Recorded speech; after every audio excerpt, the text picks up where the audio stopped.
Here's where it gets like, okay, I'm not exaggerating. You're even starting to see comments from the Fed.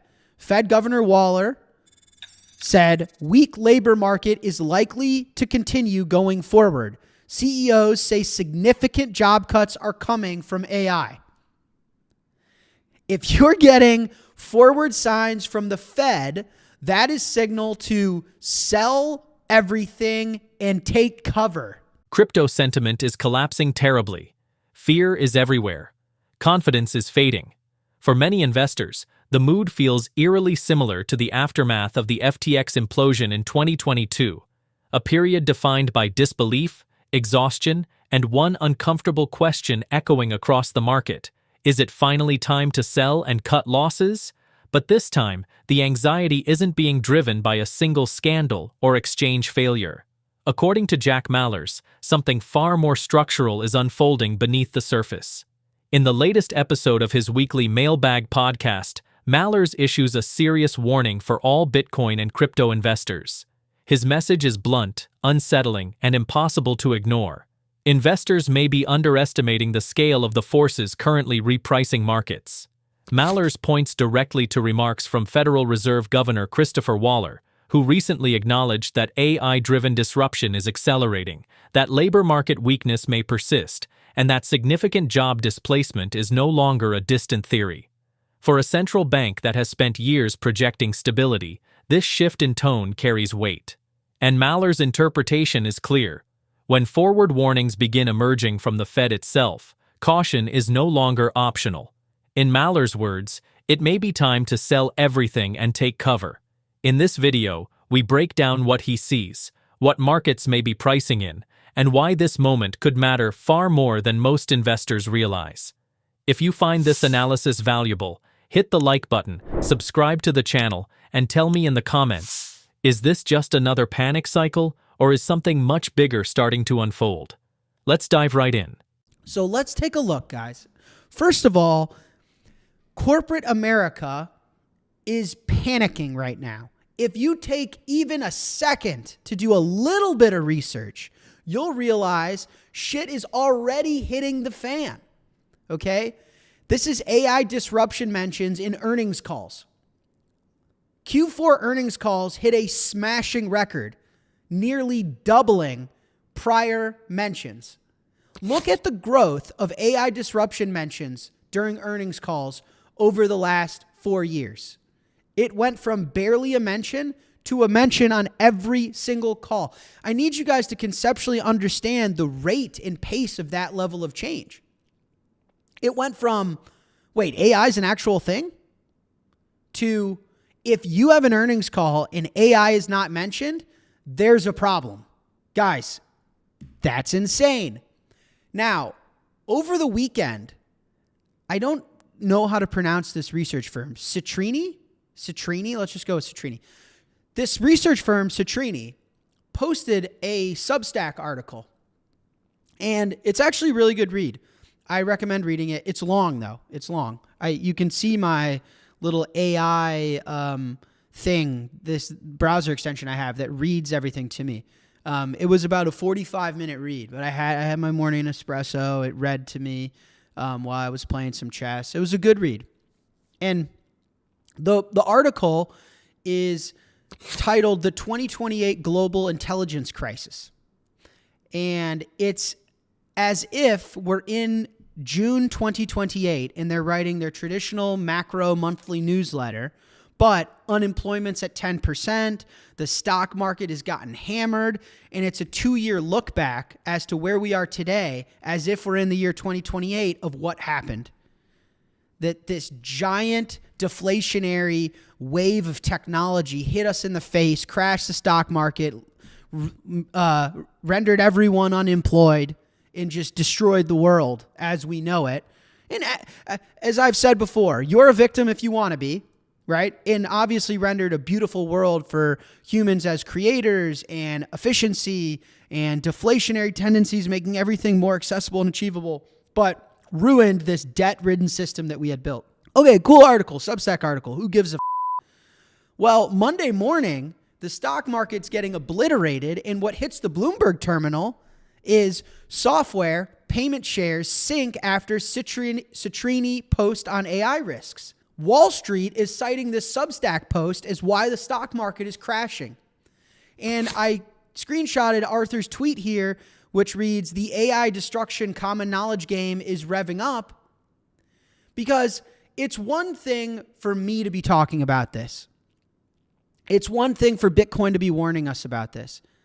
Then to see people posting about it on Substack, and you're getting these kind of like semi-non-fiction looks into the future of what a world looks like if AI actually works. And it's actually working, right? And then it's a whole other thing for Wall Street to now be reading all of our Substacks, be watching all of our podcasts and being, holy shit, sell all the stocks. Deflation is meeting a debt-ridden system. And let me make a quick point here. Because sometimes I see people say things like, well, the AI agents aren't that good. Have you tried to tell it to make ingredients for meatloaf? It's not that good. I can make better meatloaf. That's not the point. The point is it will eventually get that good. That's the point.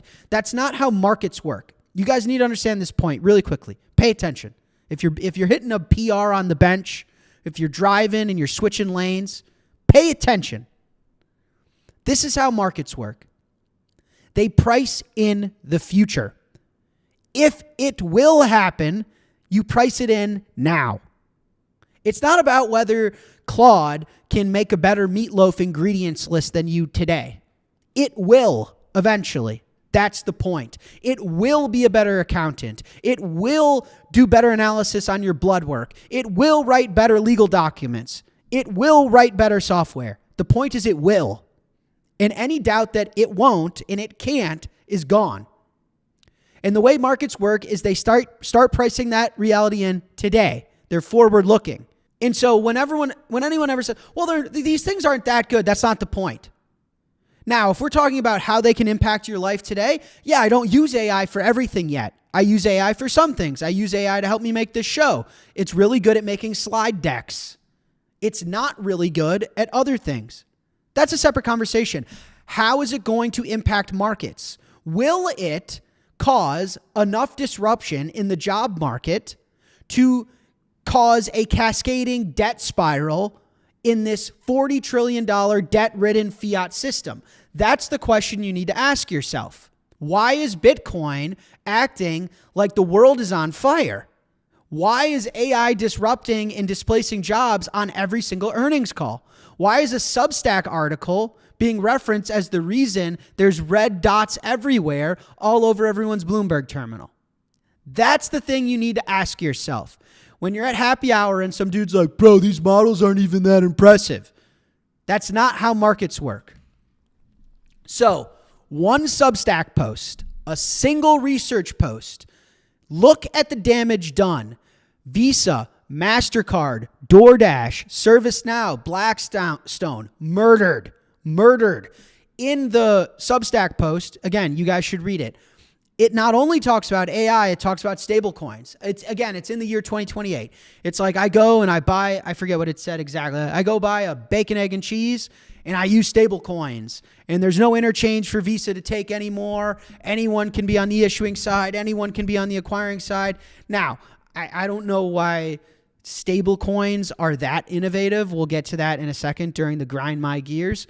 But I agree with the notion that open networks will beat these closed, predatory, monopolistic networks. And so this futuristic post where extreme deflation, technology is so good at bringing the cost of everything down, bringing efficiencies into our life, and all of these legacy models are finally getting disrupted by pure innovation for everybody. Look at the damage done. I mean, Visa down 4.5%, Mastercard down 6.5%, American Express down almost 8%, Capital One down over 8% from a Substack post. You cannot make this shit up. We live in the craziest timeline. Guys, like, this is crazy. This is real life. I woke up this morning and I had my espresso and I'm like, wait, what? Some dude wrote a Substack post and companies are losing tens of billions of dollars of equity capital? What did he say? And I click into the thing. I kid you not. I click into the thing and he's like, the year is 2028. I just scanned a QR code with my stablecoin fintech wallet for my new AI agent subscription. I no longer need a nurse, an accountant, or a lawyer, or an engineer. I simply am an artistic expression of my interests. I'm like, this guy crashed the stock market? Mahler's first key observation is about pace, not just that AI is advancing, but how quickly markets are being forced to reprice entire industries. Mentions of AI exploding across earnings calls are a signal of urgency inside boardrooms. When nearly every CEO feels compelled to address the same technology at the same time, it reflects competitive pressure, not curiosity. Companies are not debating whether AI matters. They're debating how fast they must adapt to survive. Markets are forward-looking machines. They don't wait for disruption to fully materialize. They discount the expectation of disruption. That means valuations, capital flows, and risk models begin adjusting long before the economic damage or productivity gains become visible in traditional data. In other words, volatility itself becomes the first symptom of structural change, and that's the exact warning signal Bitcoin has been sending since 2025. Just more details. The repricing is happening as we speak. Like literally as I'm talking, shit is selling off. The S&P is down 2% from its highs. Software, which we know has been relatively correlated to Bitcoin recently, is down anywhere from 30 to 65%. So the tweet on the left reads, "This is absolutely insane." On February 20th, which is 3 days ago, at 1 p.m. Eastern, Claude announced Claude Code Security. It's an automated AI tool that scans a software code base for vulnerabilities.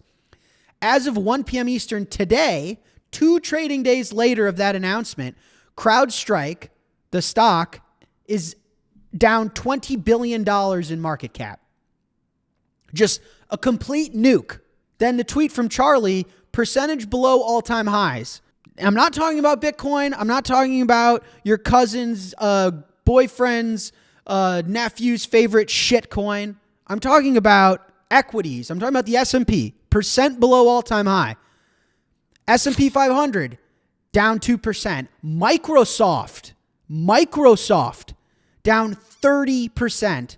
Synopsys, 36%. Palo Alto Networks, 36%. CrowdStrike, 38%. Palantir, 38%. AppLovin, 50%. Salesforce, 52%. Intuit, 57%. ServiceNow, 59%. Oracle, 60%. Adobe, 65%. See, the problem is people say, my imitation game is just too strong. It's so strong, it makes me laugh at myself. The problem is people, I thought Bitcoin was the new gold. I thought Bitcoin was supposed to be better gold. Yeah, but it's a becoming asset. Hey, moron. An asset can't go from leaking on an email list to being the new gold. Do you know how long it took gold to be gold? Tens of thousands of years. Like Bitcoin is the size of Tesla. It's going to take a second. How about you submit a pull request to the open source repository and stop complaining and help the future of humanity and your kids' kids? Anyway, I thought Bitcoin was the new gold. Well, here's the problem. Bitcoin's correlation to gold is 0.09. In other words, it's not correlated at all. In other words, for people at home that need help in turning their brain on, Bitcoin and gold don't move at the same time. They're fundamentally different assets in that way for now. All of us that believe Bitcoin will become the one money, we are buying the future. That the value upside we're getting is because the world doesn't realize what we realize yet. So people need to fundamentally understand that. Now, for everything that isn't gold, that isn't the legacy central bank sovereign safe haven, again, guys, Bitcoin cannot be a central bank sovereign safe haven because it's not big enough yet. It's the size of China's annual trade surplus. It's literally like the skeletal frame of Bitcoin. It's like asking a teenager to bench press 500 pounds. He's going to kill himself taking the bar off the rack. Now, for everything else, Bitcoin is acting like a fortune teller. It's acting like it knows the future. So Bitcoin falls off a cliff and everyone's like, oh my God, everything you said is wrong. Bitcoin's broken. Oh my God, hold my hand, cradle me like a baby. But then you just let the future play out as Bitcoin is warning us of something. And listen to this. Microsoft down 30%. Microsoft's barely outperforming Bitcoin in a bear market. Oracle's down 60%. Oracle is performing worse than shitcoins, than Ethereum. Isn't Larry Ellison like one of the richest guys in the world? So you're even starting to, here's where it gets like, okay, I'm not exaggerating. You're even starting to see comments from the Fed. Fed Governor Waller said, weak labor market is likely to continue going forward. CEOs say significant job cuts are coming from AI. If you're getting forward signs from the Fed, that is signal to sell everything and take cover. This is serious. The Federal Reserve is saying weak labor market is going to continue. All your friends and family, they're all going to get fired because the CEOs are telling us that AI is just getting started. Wait, who said that? Your drunk uncle? No, the Fed. The Fed said that. Not the Jack Mallard show. The Jack Mallard show said that 2 months ago. The Fed said that. So if you take a look at the actual data, this is not a normal recession or whatever. I guess technically it's not a recession, although it absolutely should be. Take a look at the white collar joblessness that's happening right now. So this is from a Bloomberg article. White collar joblessness rose in 2025. And if you see how much it rise, office and administrative support getting hammered, management, business, and financial getting hammered, sales and related getting hammered, professional and related getting hammered. What's not getting hammered? What actually is growing in jobs? Installation, maintenance, and repair, transportation and material moving, construction and extraction, production, farming, fishing, and forestry. Now this, guys, again, this is the beginning of this new monetary order where we're no longer going to be the world reserve currency as we know it. I've told you, do I expect a politician to admit that out loud? No, I do not. It's going to take the world a lot of time to understand what you and I understand. But what's going to happen? The U.S. has to reshore blue-collar work, producing real things. It has to bring back a manufacturing base, infrastructure, core materials, a defense, an ability to manufacture and produce its own defense. That means blue collar is coming back and white collar is getting disrupted. Now, let's clarify something critical so there are no misunderstandings about Maller's message. When he says, sell everything and take cover, he is not talking about abandoning hard assets. He is talking about escaping fragile assets. Assets whose valuations depend on assumptions that may no longer hold in an AI-disrupted economy. Businesses built on human labor leverage, software moats, and legacy financial toll booths suddenly face a new competitor that scales faster than any previous technology. Maller's broader argument points towards something even deeper. We are watching stress fractures form in the fiat-based monetary order. Debt-heavy systems require constant growth, constant employment expansion, and constant credit creation. But AI introduces a paradox.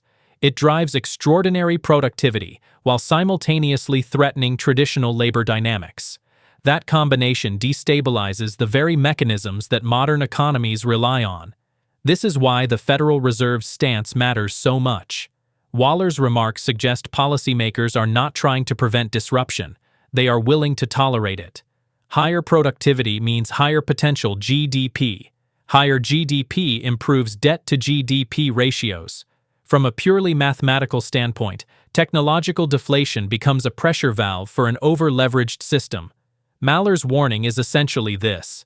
The solution to the debt problem may be deeply painful for asset prices, employment structures, and corporate valuations along the way. And where does Bitcoin fit into this picture? According to Mallers, Bitcoin is behaving less like a risk asset and more like a stress indicator, reacting not just to liquidity, but to systemic uncertainty. Yet Bitcoin is still small relative to the global financial system. It cannot yet function as a full sovereign safe haven. It is, as Mallers frames it, still in its adolescent phase, too large to ignore, too small to stabilize everything. Which leads to the real question for investors. If the transition toward a new monetary order is underway, whether slow and grinding or sudden and violent, what accelerates that shift? Historically, monetary regime changes are rarely smooth. They are often catalyzed by shocks, debt crises, liquidity freezes, geopolitical escalations, and currency instability. With rising global tensions, from conflicts involving Iran to financial strains across emerging markets, the list of potential catalysts is not short. Because in the end, Mallers' message is not about fear, it's about positioning. Structural transitions reward those who recognize them early and punish those who dismiss them as noise.